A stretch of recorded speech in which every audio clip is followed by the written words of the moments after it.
Hello, everybody, and thank you so much for joining this week's Planetary Sample Science Seminar. My name is Katie Goss, and I'm a PhD student at the University of New Mexico, and I will not only be hosting, but also co-giving this talk today with Dr. Thomas Kruijer. Dr. Thomas Kruijer is a staff scientist in the Cosmochemical and Isotopic Signatures Group at Lawrence Livermore National Labs. He received his PhD from ETH in Zurich, Switzerland in 2013, specializing in isotope geo and cosmochemistry, and his research is focused on determining the origin, accretion, and early evolution of protoplanets, the terrestrial planets, and the moon, as well as on addressing problems in nuclear forensics.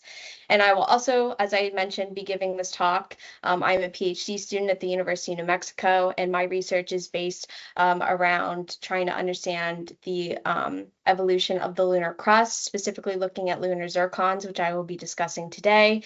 And I got my undergrad in South Hadley, Massachusetts at Mount Holyoke College in 2023. And before we start, I'd just like to give an announcement that all of these talks for these seminars are being recorded. And once the government hopefully reopens soon, they will be posted to the Survey's site. However, until that is done, they will be made available through Survey's YouTube channel. So I just wanted to make that announcement. But now let's get into things. Everyone can see my screen good. Perfect. So our talk today is entitled Interpreting Lunar Scale. And so I will be giving the first part of this talk, and the second part of this talk will be given by Thomas. So before we jump into the research, I just kind of wanted to get everyone on the same page for how we view kind of the early history of the moon. And so we believe that about 4.5 billion years ago, this Mars-sized object collided with Earth, and it ejected debris from both material into space, and this created a debris ring that formed around Earth and, relatively speaking, quickly consolidated into the moon that we have today. Now, we believe that this early moon was covered in a lunar magma ocean, as there would have been enough heat from this quick accretion process to produce one. And so the question that lunar scientists have is, how do we get from this early moon that's covered in a lunar magma ocean into the moon that we see today? And what do those processes look like, and what went into this, and the timeline of everything?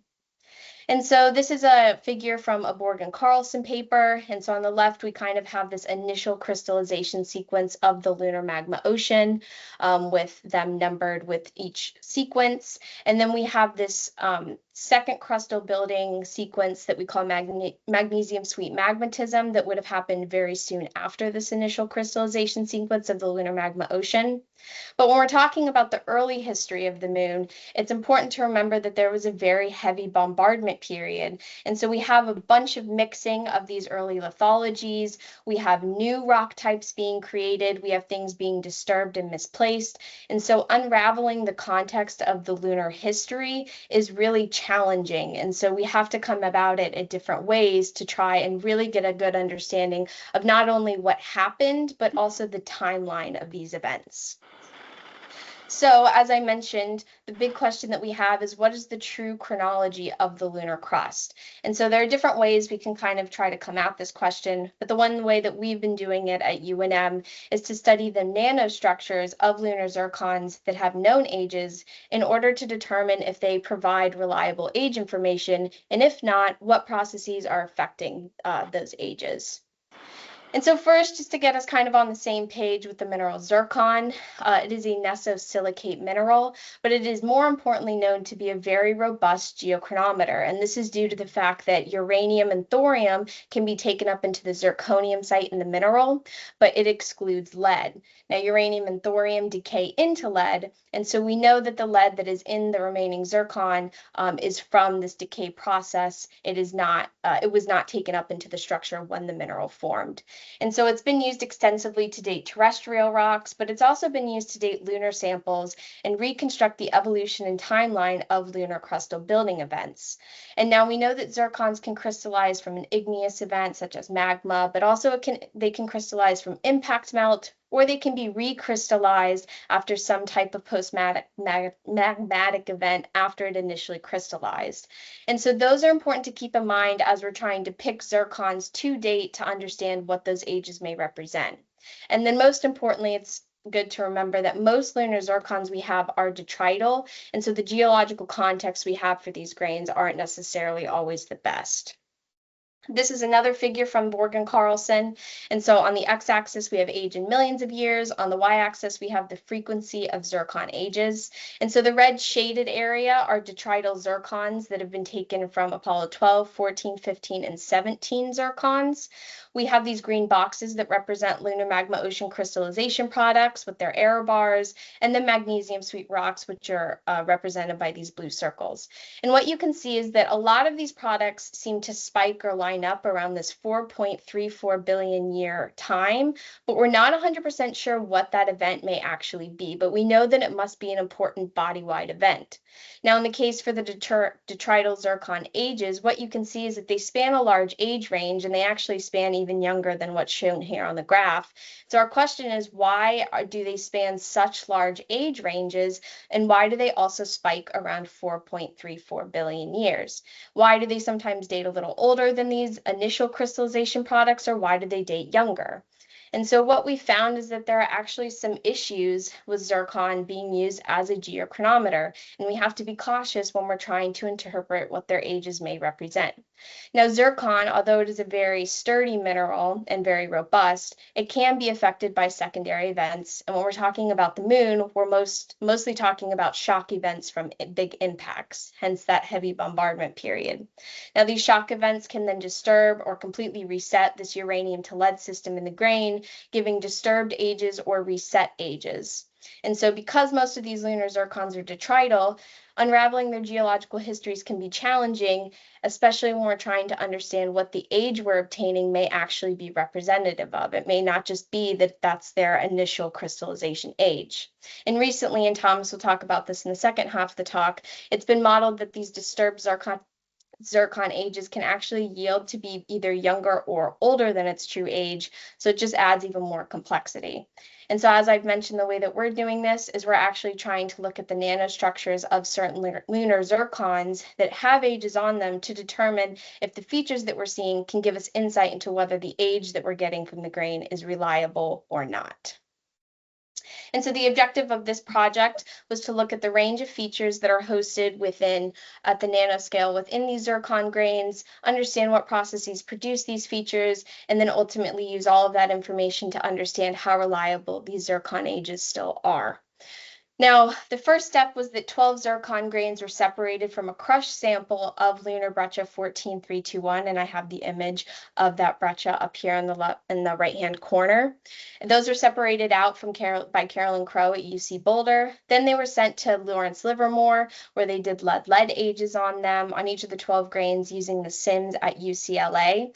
2 to 4 age spots were taken on each of the 12 grains. From there, those grains were then mailed to us at UNM, and we did preliminary analysis using SEM methods. So we did X-ray element maps of each grain and did EBSD analysis, just to kind of get a context of, was there anything sticking out in these grains in this preliminary analysis that would give us insight into whether the grain had been disturbed in some type of way.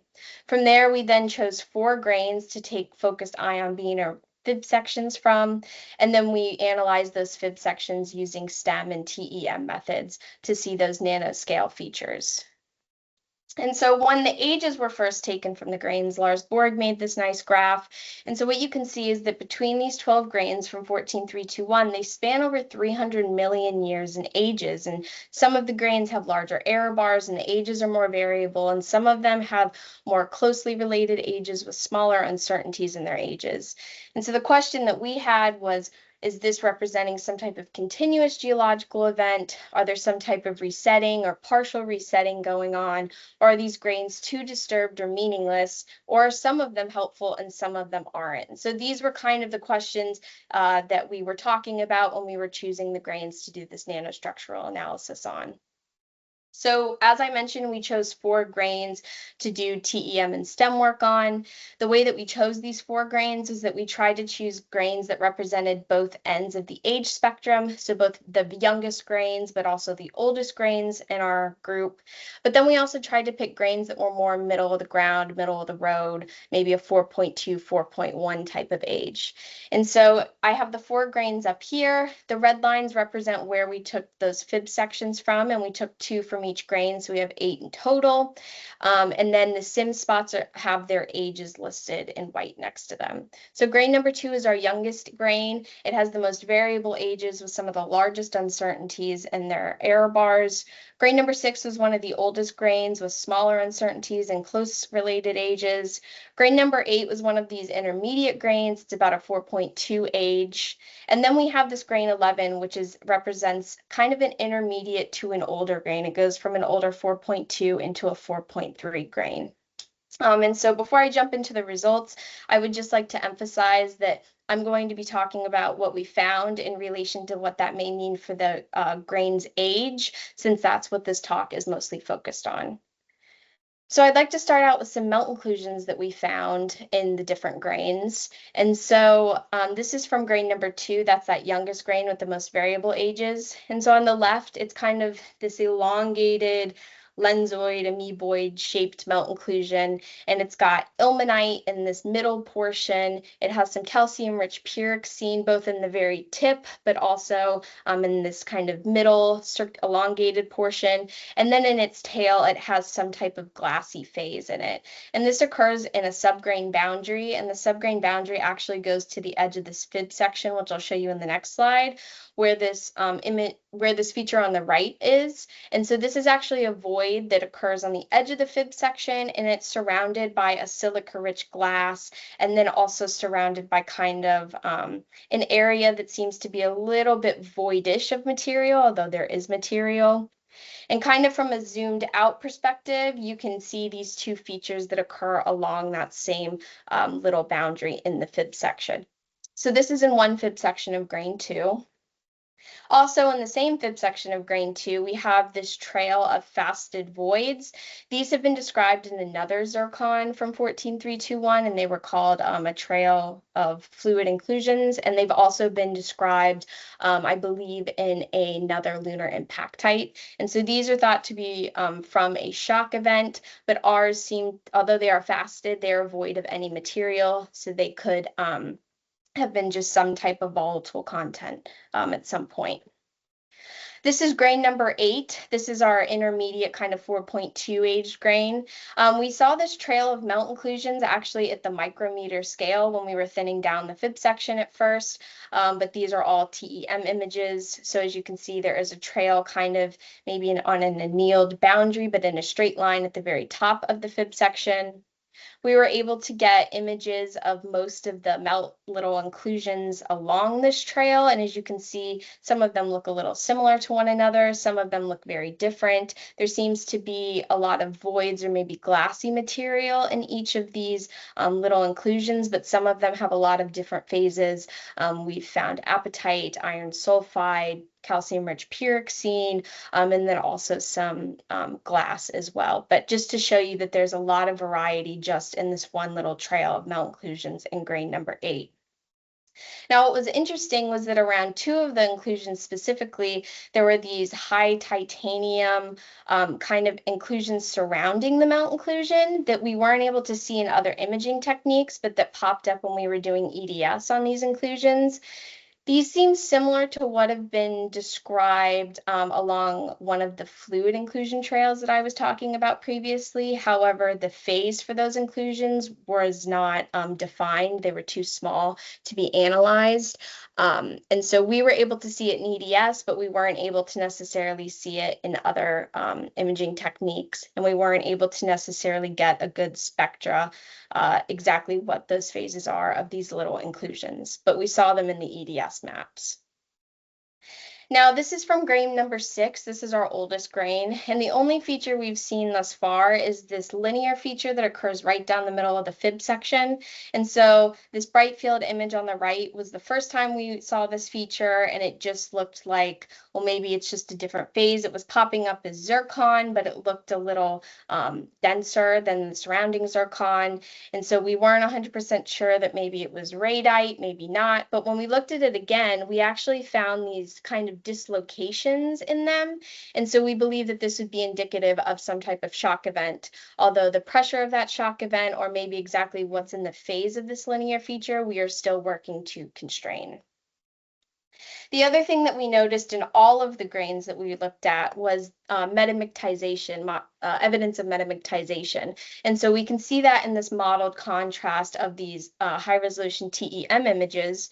And so for those of you who don't know, metamictization is when, as I mentioned, zircon can take up uranium and thorium into the zirconium site. When those decay into lead, it releases energy and it destroys the surrounding material and creates this modeled contrast. So you have areas of the zircon that are crystalline and areas of the zircon that are amorphous. And so we did see this in all of the grains that we looked at, although to differing extents. And this will come into play in a little bit in my summary.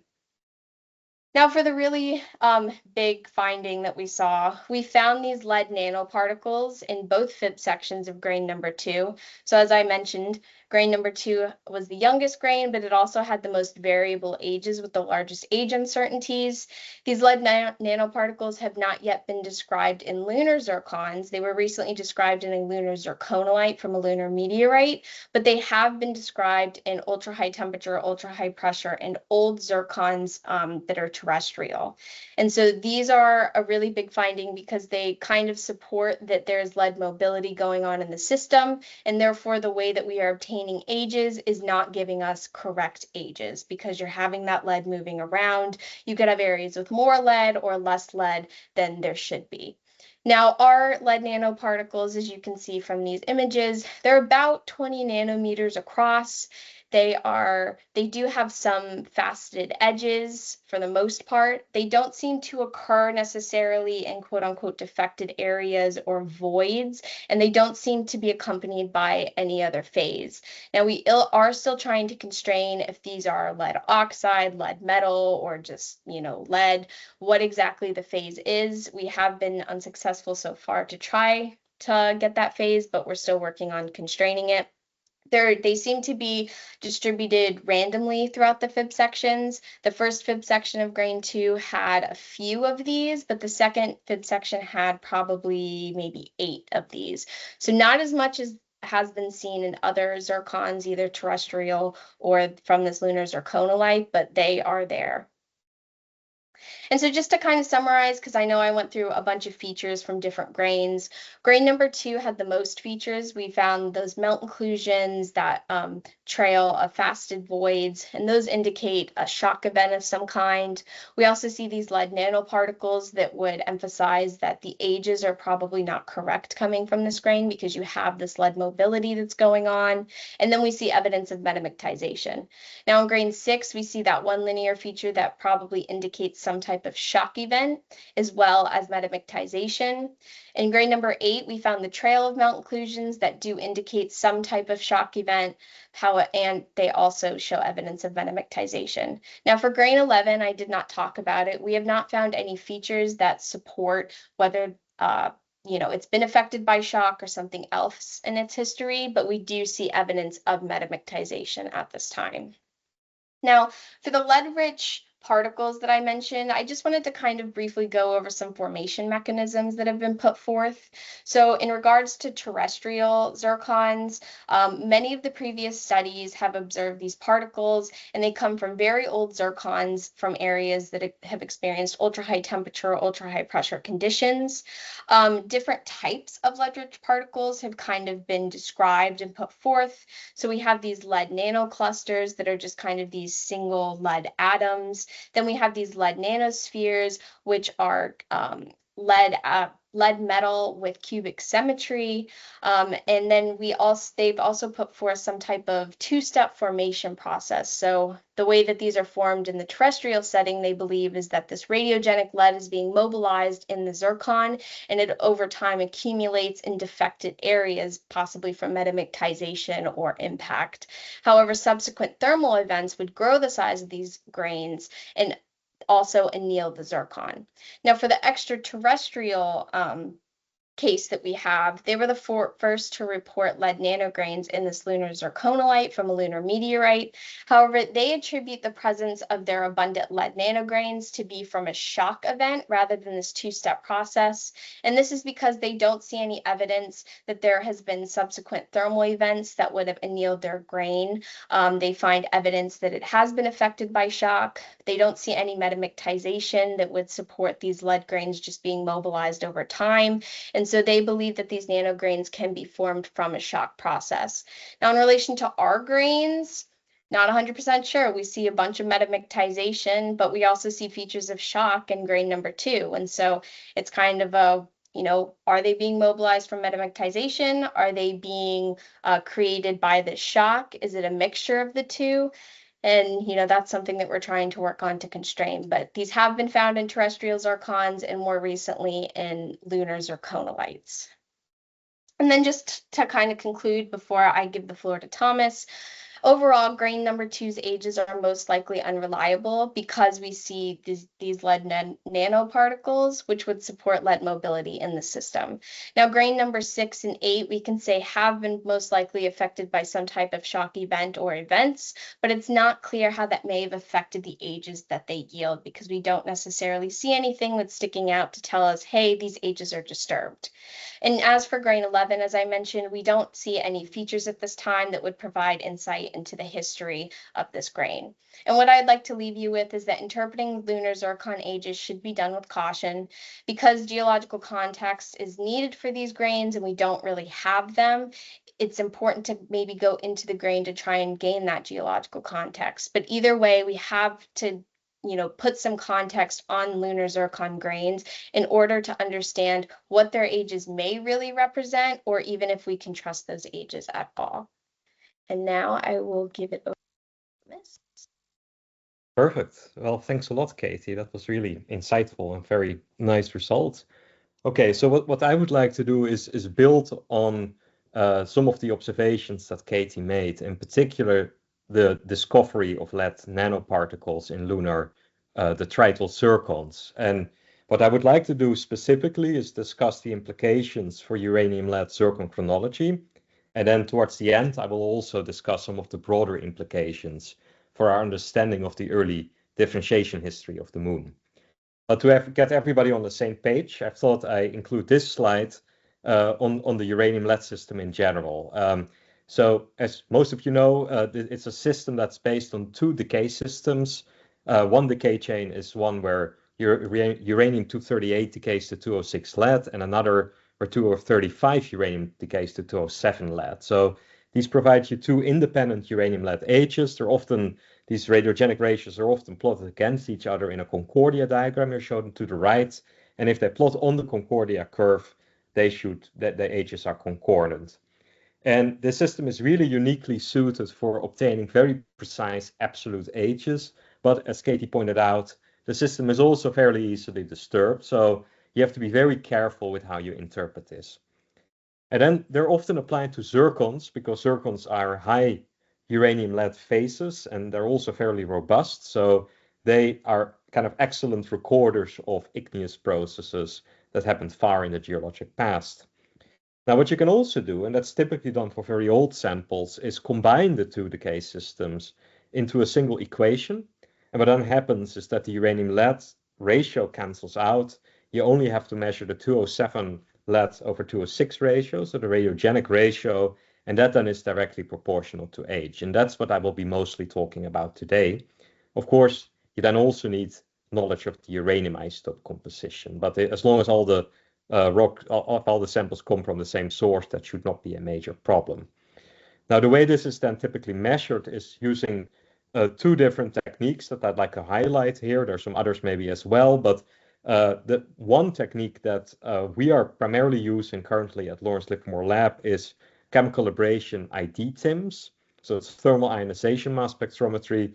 And this is essentially considered the gold standard for uranium-lead chronology. And what you do is you take a zircon, you chemically abrade the outside, and then you dissolve it. You add a mixed uranium-lead tracer, and essentially you get an integrated uranium-lead H for the entire zircon crystal.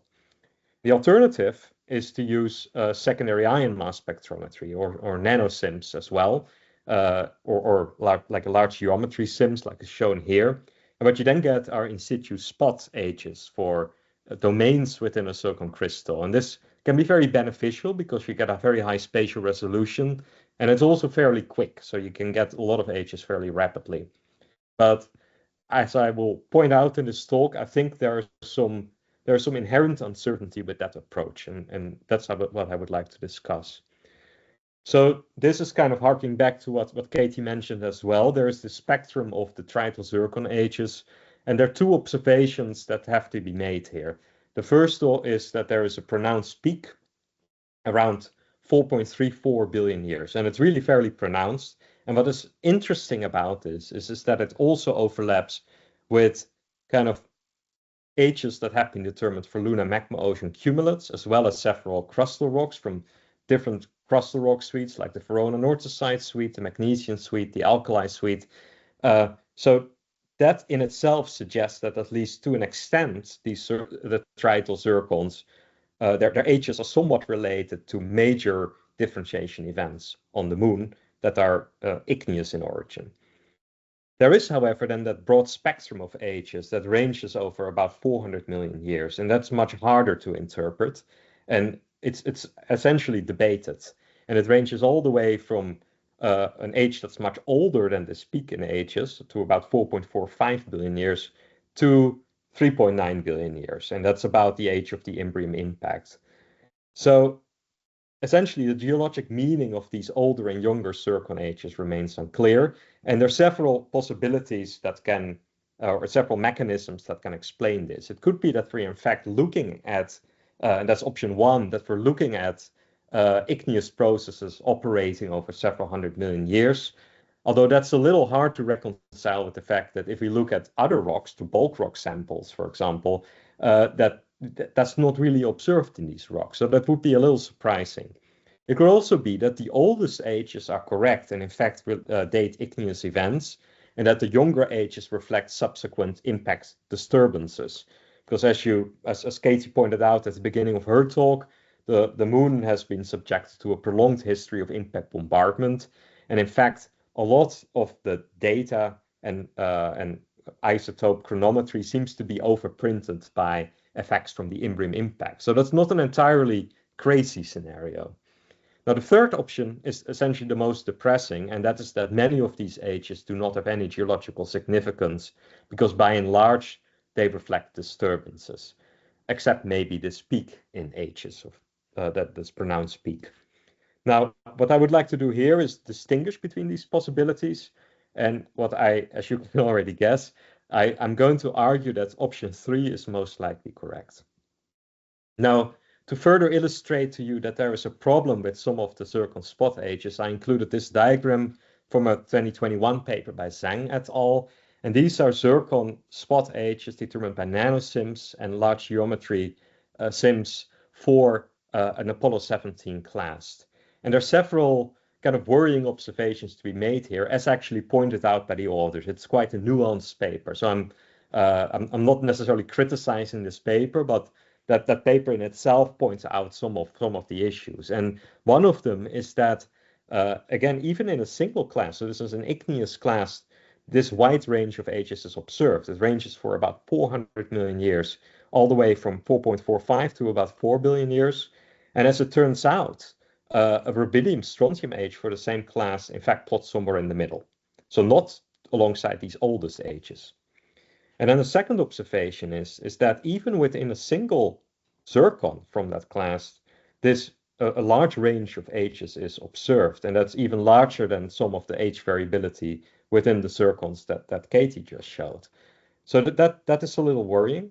And then the third observation is that if you compare the same spot or the same spots or analysis done on the same zircon spots, but using two different techniques, nanosims and the 1280 sims, and you plot them against each other, you see that the ages, in fact, are not in agreement at all. So that this, I think, just collectively provides some general evidence that there are some issues with these sim spot ages. Now, what I would like to do here is determine the cause of this broad range in the toroidal zircon age is determined by SIMS. And what I'm going to do is we're going to do a little modeling experiment, and we're going to model the effects of impact-induced uranium-lead fractionation within single zircons, and then assess the effects on uranium-lead growth histories. And essentially what I'm going to look at, what are the effects on the uranium-lead system of a potential heterogeneous distribution of lead nanoparticles within a single zircon crystal.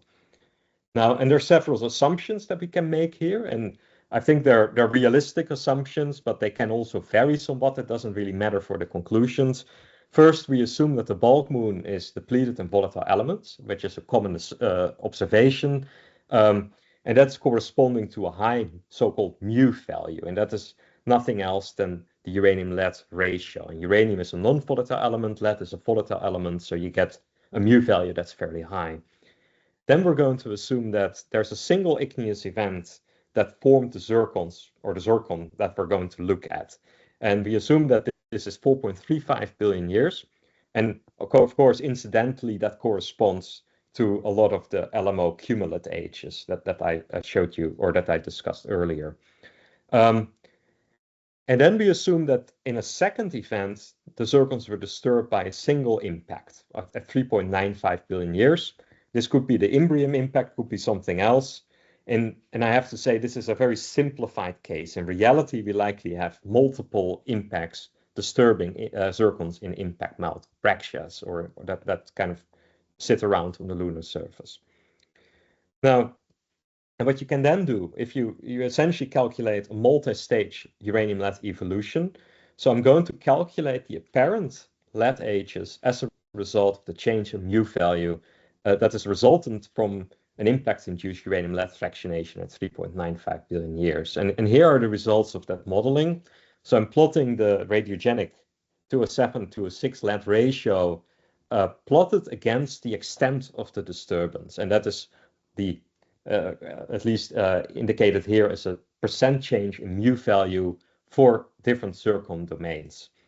And then on the rightmost y-axis, you see the corresponding change in age that this change in lead ratio would correspond to. That's of course only an apparent change in age, because after all, the model assumes that there are only two events. There's an igneous differentiation event and an impact happening at 3.95 billion years. Now, the blue dashed line shows you this assumed igneous age of the zircon, and the green fields show you the extent of age variability that you might get after a single uranium-lead fractionation as a result of an impact.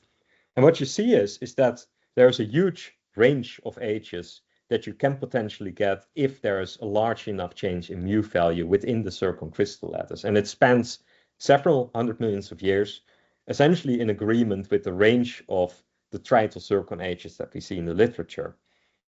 And importantly, and this is, I think, a crucial observation, you would predict both upward and downward shifts in mu, so that the apparent ages skew to both older and younger values. And in particular, the fact that it can skew towards older values is very important, because that can explain some of the anomalously old spot ages that have been obtained in isolation, so to speak. So I would argue here that the assumption that the oldest zircon spot ages represent the true igneous ages is very likely incorrect.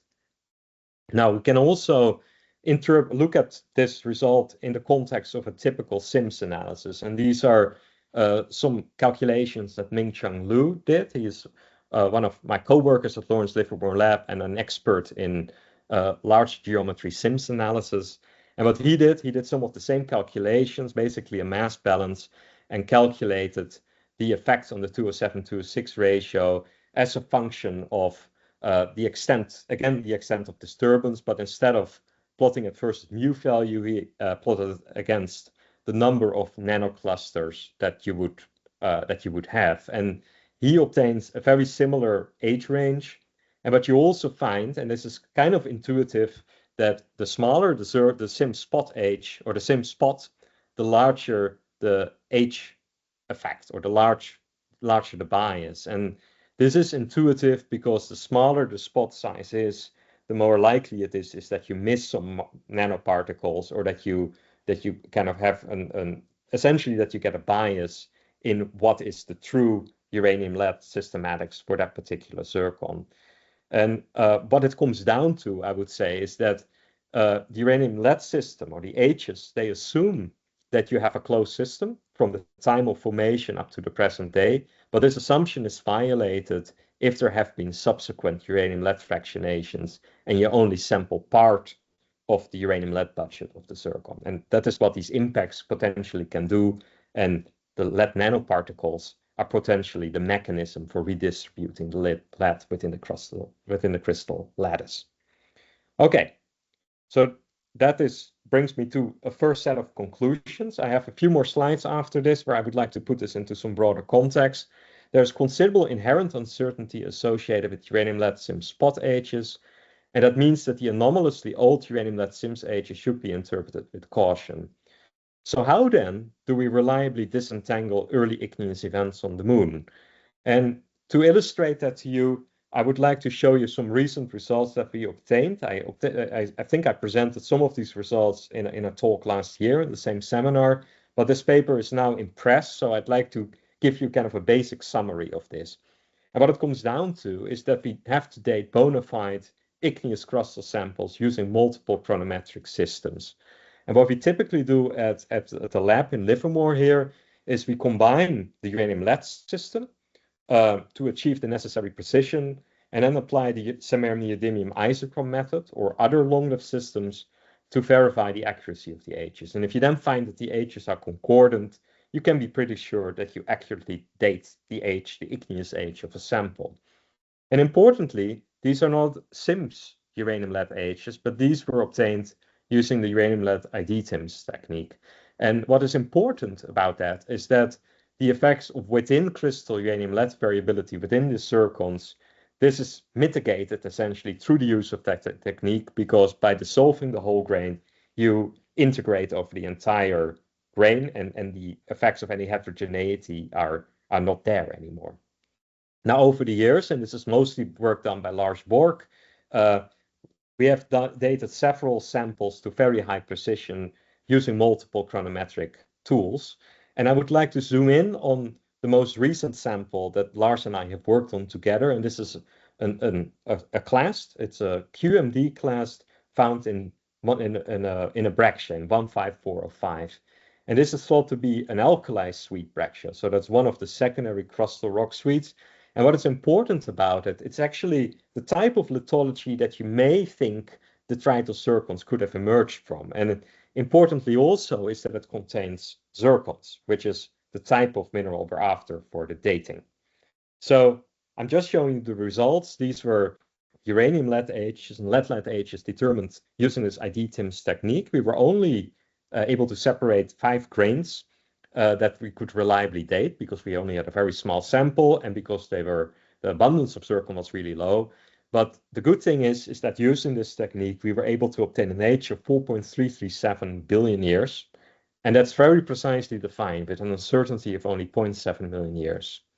Now, to make sure that this age in fact dates crystallization, we also applied the samarium-neodymium isochron method using mineral separates from the same class. So you obtain mineral separates with different parent-to-daughter ratios, and then you can plot them up in an isochron diagram as shown here, both for the long-lived system above and the short-lived samarium-neodymium system below.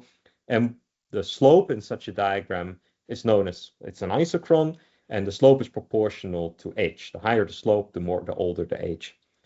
But the bottom line is that the ages are all concordant. And that gives us a lot of confidence that this age of 4.337 billion years accurately dates crystallization of this class. So that's that's I would say, and we went to great lengths in determining this age. The amount of work that went into this is quite incredible. I think we spent probably 1.5 years doing the analytical work and mineral separates in and getting this right. Now for the broader context in the last few minutes. So this is a diagram showing you literature ages for 3 different crustal rock suites. For the felsic or alkali suite, which is primarily sampled, we think, by these detrital zircons. That's what I already discussed. They show a wide range of ages.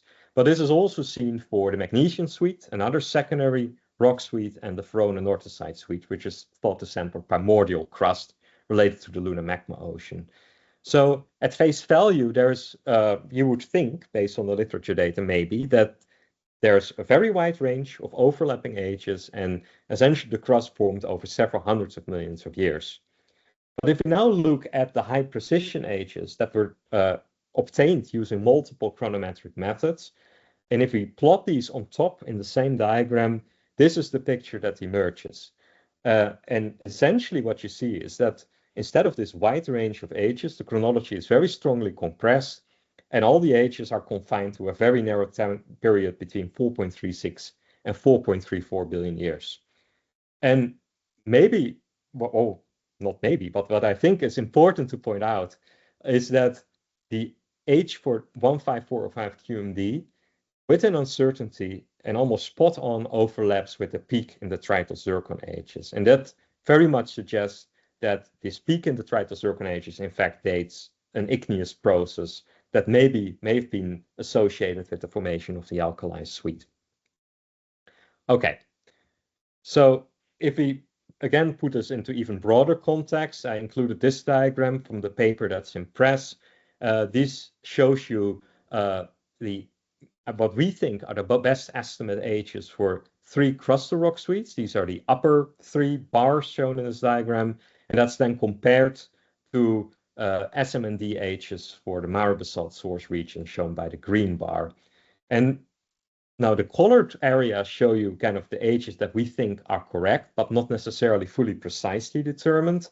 The black areas show you the very precisely determined ages using multiple chronometric tools. And if you believe these ages and that they're representative for these suites of rocks, you find that the magnesian suite and the alkali suite, as sampled by including the QMD class, but also a magnesian suite norite sample, you find that they're contemporaneous, and that strongly suggests a common formation mechanism or a similar petrogenesis. But maybe even more importantly, these ages of the secondary crustal rock suites, they're noticeably older than the most precisely dated Vance sample, known as 60025, and this is several tens of millions of years, so it's resolvably older. Now, the exact age of 60025 is a little, well, I would not say it's uncertain, but it's a slowly cooled sample, and if you take some of its slow cooling history into account, it can be about 15 million years older even, and you would end up around 4.37, 4.38 billion years. But the very fact that these secondary crustal rock samples are several tens of millions of years younger, than the ferronanorthosite suite is in fact consistent with the predictions from the LMO model, and also consistent with geochemical observations that suggest that the secondary crustal rock suites are secondary to the ferronanorthosite suite, and that's because they seem to contain kind of contributions from different lunar magma ocean cumulates. So that's in very consistent with what we would predict based on petrology and geochemistry. Okay, now in the broadest sense, so this is kind of the last diagram I want to show you. This is an evolution or a temporal evolution for the early history of the moon, starting with the start of the solar system, CAI formation, and then the shaded areas show you the ages I feel quite confident about. So I would say that there is the strongest evidence for the time of lunar magma ocean differentiation is between 4.36 and 4.38 billion years. Secondary crustal magmatism occurred about 20-30 million years later. And for that to happen, you need a secondary magmatic pulse that intrudes these suites into the crust. and that in turn requires a heating mechanism. And I think the most likely or most naturally explained mechanisms for that are things like cumulate overturn, which is a natural consequence of lunar magma ocean crystallization, or tidal heating, as has also been recently proposed. What this then means for the time of the giant impact, that is more model dependent, it's more up to debate, and there's no consensus about this at all in the literature. But what it comes down to is that we could either have an early moon and a very long-lived magma ocean that stayed molten for some time, or a late giant impact that happened very close to the time of lunar magma ocean differentiation. Okay, and here are the conclusions. I will leave them up on the screen, and I will stop sharing, and I guess the floor is open for questions, both to Katie and myself.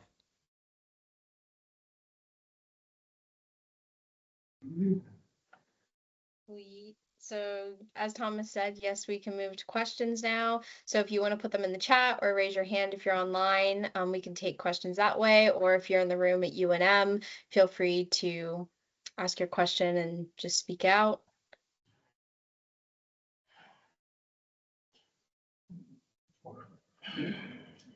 Oh, it looks like we have a hand up online.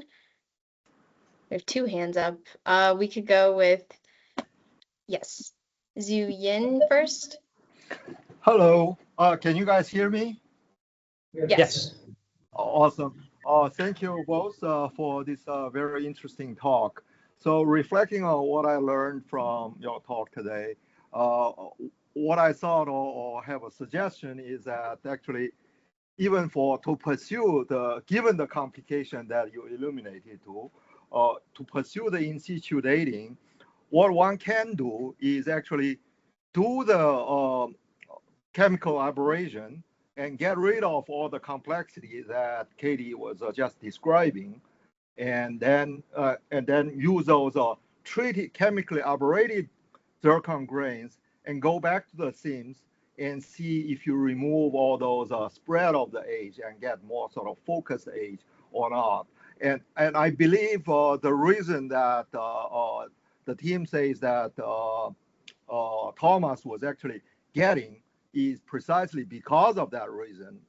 They treated it and removed all this complexity, which is known in terrestrial zircon gel chronology community using the chemical aberration. And then, of course, what Thomas did is treated with a bulk analysis with the rest of the remainder, good portion of the grains.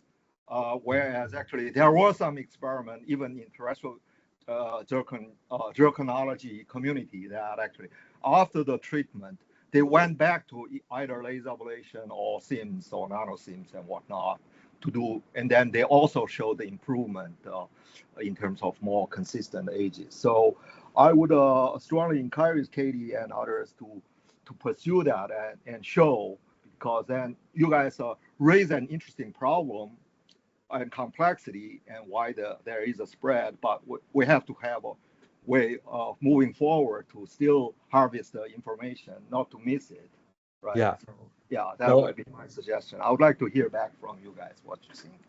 Yeah, no, I think that's a great point. And I guess I did not really go into detail about the chemical aberration technique, but the whole point of that technique is to remove discordant domains and anneal the crystal lattice in the hope that these age discrepancies are removed. So it's certainly something we could try, and I think it's a great suggestion. And simply take a set of grains that are large enough to be separated, and then anneal them, abrade them, and then take them out again. The only thing, yeah, I guess you don't get a very clean grain anymore after the abrasion process, but it may work. I think it's something that we can try. Especially with fifth sectioning, etc., then you can get a good view of the good portion of the zircon, I would assume. Yeah. If I can interject quickly, that's a great suggestion, Xingsu. Also, those grains that you saw that Katie showed, we are going to do Tim's ID on them. So we're going to do it the other way too. So we're going to go back and look at it from the other direction. Right. Yeah. Okay. Cool. Good to see you, Lars. good to be And seen. then we had another hand up, Steve Alarda, if you'd like to go, and then we'll move to the one in the chat. Awesome, thanks. Great talk, both of you. Really enjoyed it. So I've got a question about specifically, Thomas, you had mentioned the Bidong Zhang paper looking at some of the really old ages and the variability in those zircons.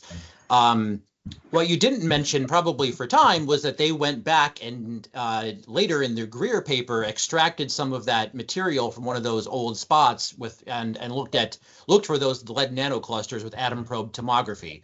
So I'm wondering how you can reconcile those results where they did not observe the lead clusters. Was it just luck they didn't observe, get a nanoprobe tip with clusters in it, or is there some other process going on there? Yeah, that's a great point. That I don't precisely know the answer to that question, but it also relates to the observation that that kind of related to these calculations done by Ming Chang that I showed, that in fact you need a very large number of nanoclusters to get significant changes in mu values. So that's still something we need to look in more into in detail to make sure that you can actually get this very large spread in ages. But what I would say, though, is that the very fact that we see this large range of ages for a single igneous class from the Zhang paper, and the fact that a whole rock isochron is not consistent with the older zircons shown in there, and the fact that single zircons even show that large degree of age variability, that in itself points to the fact that there is some issue with that approach, and that simply by using spot ages, maybe for mechanisms that we don't entirely understand, there is a risk that you skew the ages and essentially don't get an integrated perspective of the age of the grain any longer. Okay, That makes appreciate sense. it. Does, yeah, thanks. We had a question in the chat from Jinping who said, nice talk. Thank you both. I missed the beginning. Caitlin, do you observe the lead migration and nano inclusion concentrated at internal defects, grain boundary, radiation damaged area, or other features? So specifically for the lead nanoparticles, we don't necessarily see them being clustered or in kind of defected areas or even maybe damaged radiation areas. They seem to just kind of be embedded or in the zircon structure. But that being said, the fib section only shows the 2D representation of the mineral in a small area. And so maybe there is something that we just weren't really able to see, just the way that the fib section was cut, but they don't necessarily look to be in a boundary or whatnot. As for the melt inclusion features in grain 2, those do seem to be in some type of subgrain boundary. However, in grain 8, that trail of melt inclusions seem to be possibly along like an annealed boundary, but not necessarily in a defected area and whatnot. And then I don't know if there are any questions oh, okay. Interesting. If the lead does not get out of the grain, did they not necessarily affect the age? So the lead is being mobilized in the grain. And so I think, as Thomas showed, the way that we take the age, then that would affect the age. However, it's not necessarily supporting that there's lead loss from the grain. So I think that it's just the mechanism that we do obtain the age from that. And that's kind of what the clusters are showing. Instead of a loss or a gain, you're just getting mobilization. I don't know if there are any questions in the room, but if not, I see we can some hands up still in the among the participants online. Yes, Nick, if you would like to go, I see your hands up. Yeah, thanks for a very stimulating talk. I guess I got a question for Katie. So very nice TM work. It makes a lot of sense to me that if you're forming these lead nanodomains, then this would disturb these ages. But you also show that one of these grains, all you observed was this metamictization. And so do you have any insights into how that would affect the age distributions if all you have is metamictization and not these nanoparticle formation. Yeah, so the metamictization would, if there was lead mobility going on in the system, we could kind of maybe assume that that would help the lead mobility going on, right? It starts to create these avenues that intersect amorphous domains. But as for taking the ages, if we don't see the lead mobility, but we're seeing metamictization, that could also disturb the ages because you're not just having one single crystalline zircon, you're having these amorphous areas that are damaged. It's not crystalline anymore. And so I believe that that could also affect the ages, but I'm not 100% sure exactly to what degree.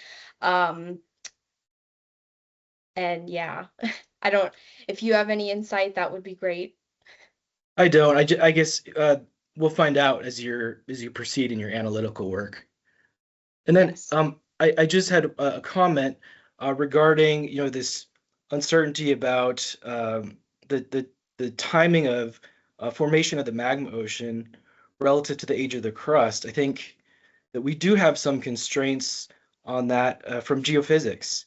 If we account for the heat budget of the magma ocean, then what we can do is reduce the uncertainty there in the error bar. If all we have right now is hafnium tungsten and then these zircon ages, it's just not using all the information that's available.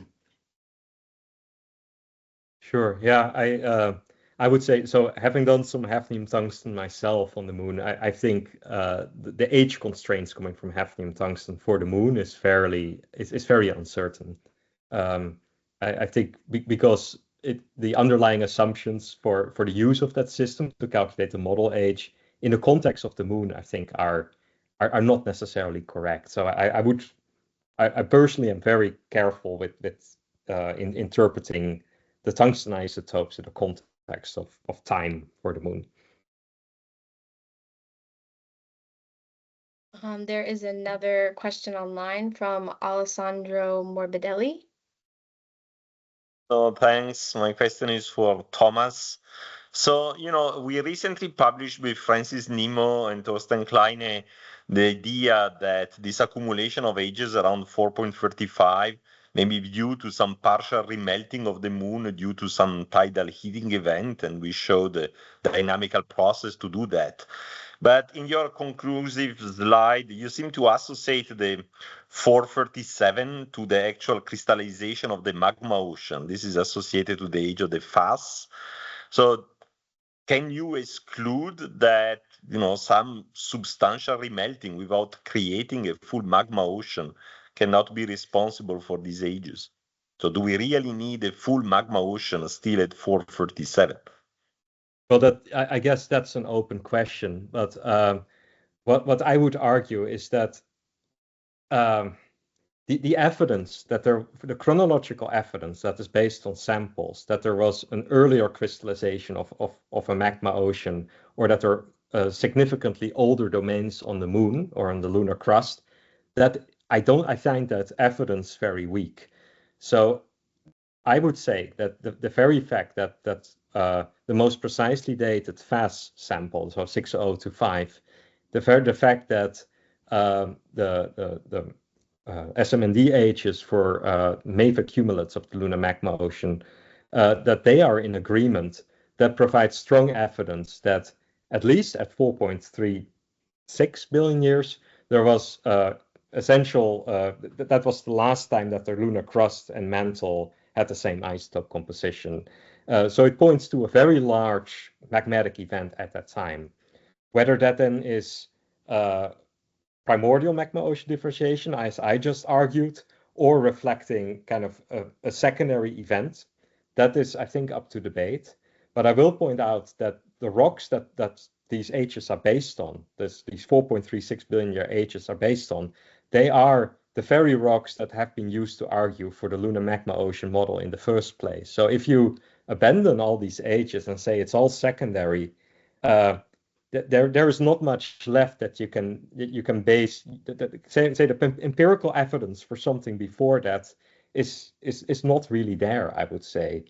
Of course, this is, I think, in the context of future sample return missions, say to the lunar South Pole or the far side of the moon, it's a very important open question. And if you then find that say the far side crust is like 4.40 or 4.45 billion years, that would turn all of this upside down.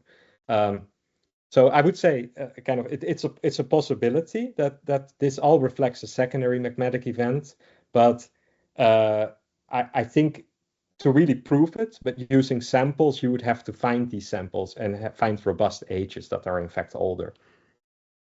Sure, thanks. Can I just make one point that sort of iterates what Thomas is saying? We don't know if it's a magma ocean or just a massive regional melting event. You know, we can't really tell that from just isotopic studies of a rock. So, you know, at the surface, either possibility is equally viable. But the thing that we do know is that the Mare basalt source regions and the ferroananorthosite crust have chondritic values for samarium and neodymium at 4.36 billion years. So that means that those materials have to be derived from something that coincidentally either mixes to have that chondritic composition or never differentiated before that point. And then it differentiated into those two end members. So that will require, you know, large scale melting of everything. You'd have to remelt everything that differentiated before to get yourself back to something that's like chondritic. It's, you know, there's some slop in that, of course, because, you know, what's chondritic and how much uncertainty is there? Could we be missing little bits and things like that? That, of course, is the case. But basically, the bottom line is you need the mantle or the Mare basalt source regions and the ferroananorthosite crusts to be derived from the same parental melt at that time. And if you have your secondary melting event, whether it's tidal heating or something like that, that's the scale it has to be. So if you have a magma ocean, you know, the Mare basalts form at 500 kilometers depth, then you have to melt the top 500 kilometers of the moon. Cool. All right. Well, we are a little over time, so I think that we should wrap things up now. So another round of applause for the speakers.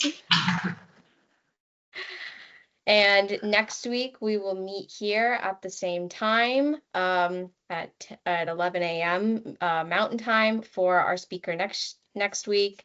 And I believe that the link to the recorded videos for the YouTube channel will also be sent out for that announcement next week. So thank you, everybody, and I hope everybody has a good rest of their week.